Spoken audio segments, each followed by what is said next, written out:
Okay, today we're going to talk about garage door controller programming inside your GMC Acadia.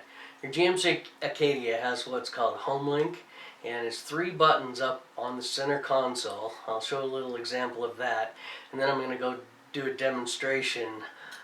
The demonstration I'm going to do is from a different vehicle than the Acadia, but it works the exact same way. But no, if you have an Acadia from years 2007 through 2024, this is the HomeLink system, and this is how you program it. Okay, today we're going to program the HomeLink Garage Controller in my Ram truck. It's very similar in lots of different cars. The first thing I recommend is to clear it, and if you wanted to clear it, you'd push these 2 buttons and hold it for 20 seconds or more and watch that light. I don't want to clear it because this one's already programmed to one of my doors.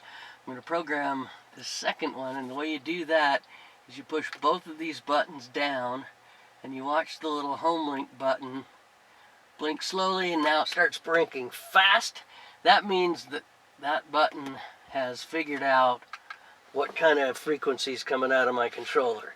Alright, so now the next step to program this button is to go into my garage and push the purple learn button on my controller, and then come out here and push this 3 times, holding it for 2 seconds each time I push it.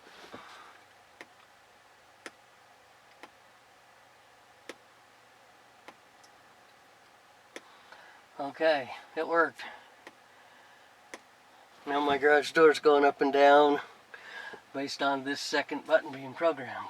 Alright, well, thanks for watching. I hope that helps you get your GMC Acadia garage door controller programmed. On this channel I have a whole bunch of other videos about GMCs, Acadias, changing the oil, changing the headlights, changing the air pressure sensor systems, resetting the oil engine life. So check all those out. Thanks for watching. Like, share, subscribe, tell your friends.